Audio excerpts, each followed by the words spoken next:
नमस्कार। आज हम रचनात्मकता, व्यक्तित्व और असल में जीने का क्या मतलब है, इस पर एक बहुत ही शक्तिशाली नजरिए को समझने की कोशिश करेंगे।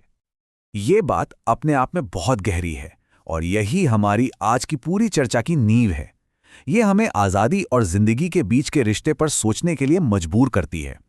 तो चलिए इसमें थोड़ा और गहराई से उतरते हैं।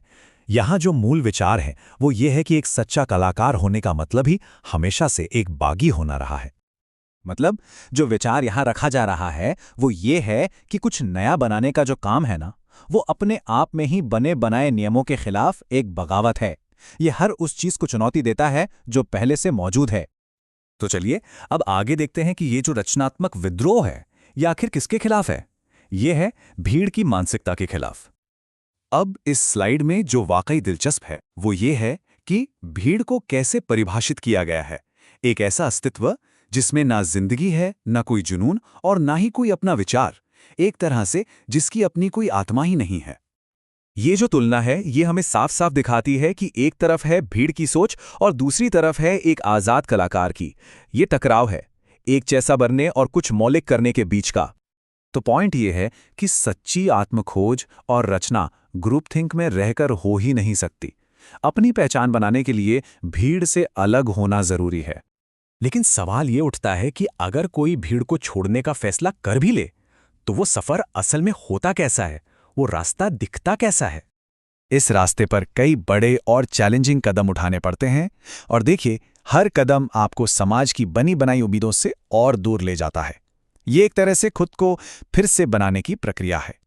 ये जो पोएटिक इमेजरी है ना, ये कलाकार के अकेलेपन की जरूरत को बहुत खूबसूरती से बताती है कि अपनी एक अलग सच्ची आवाज खोजने के लिए उस जंगल में भटकना जरूरी है।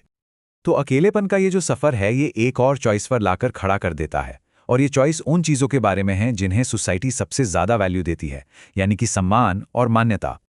अब देखिए, जो लोग सिस्टम के रूल्स फॉलो करते हैं उनके लिए कई तरह के टेम्पटिंग रिवॉर्ड्स भी होते हैं। लेकिन यहाँ एक बिल्कुल अलग पर्सपेक्टिव दिया गया है। इन अवार्ड्स को अचीवमेंट्स नहीं बल्कि कंट्रोल करने का एक टूल बताया गया है ना ये सोचने वाली बात। तो इस नज़रिए से देखें तो जीनियस वो नहीं जिसे बहुत से अवार्ड्स मिलते हैं, बल्कि जीनियस वो है जिसमें उन अवार्ड्स को ठुकराने की हिम्मत होती है। और ये जो रिजेक्शन है ये सिर्फ एक पर्सनल एक्ट नहीं है, इसे हम सबके लिए एक बेहतर फ्यूचर की चाबी की तरह देखा गया है।